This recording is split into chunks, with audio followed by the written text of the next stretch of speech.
people have severe health problems. For example, unexplained weight loss, severe anemia, diarrhea. They go to a doctor and he just doesn't seem to have the answers. They try a diet change and that doesn't seem to help either. So where do they turn? This whole dilemma happened to a family in Michigan. Barbara Hines' daughter, Jennifer, became ill her senior year in high school. She was even told she had the digestion of an 83-year-old woman.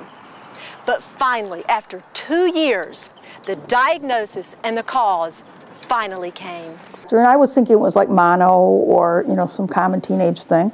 Took her in and he did the blood work and stuff, and then he called us and said the blood work was very strange. He didn't know what it was. Jennifer was your typical high school student, active and very happy for her age. But that started to change in her senior year.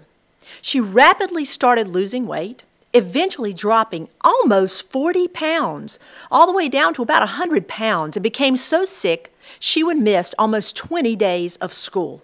I don't think it really hit me like, you could die from this. I don't think that thought ever really crossed my mind till after. Her mother began taking her to doctor after doctor, looking for an explanation as to what was causing the weight loss.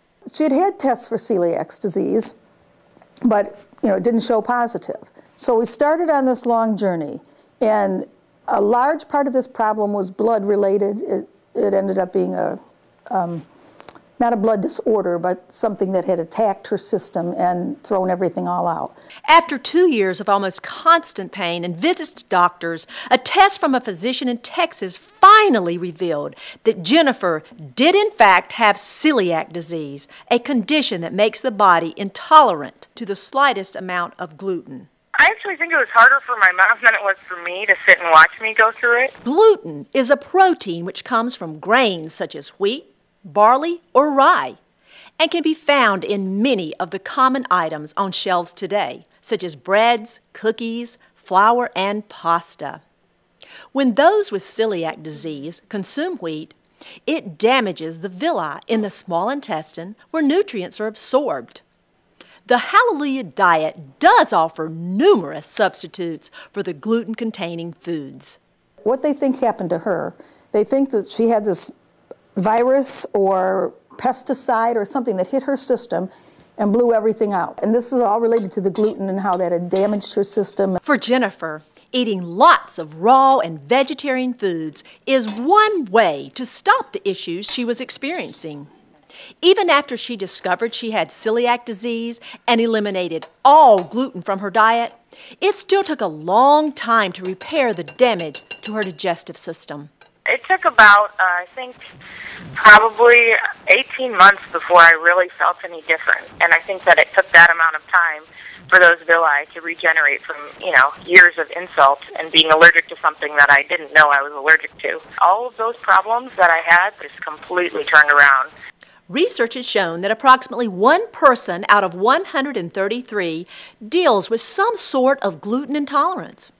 While celiac is a hereditary disorder, it can be brought on from a number of different sources, including childbirth, surgery, a virus, or severe stress. After removing gluten from her diet and choosing healthy alternatives, Jennifer's health became better and better. Large salads are a mainstay of her diet. She now knows that she can never have gluten again. Any gluten which enters her system can cause a violent reaction, lasting up to 72 hours. You learn to bring your own food places, too. Like, even if I know we're getting fed, my teachers are pretty accommodating. They usually order me a salad or order me something that they, specify can't have wheat.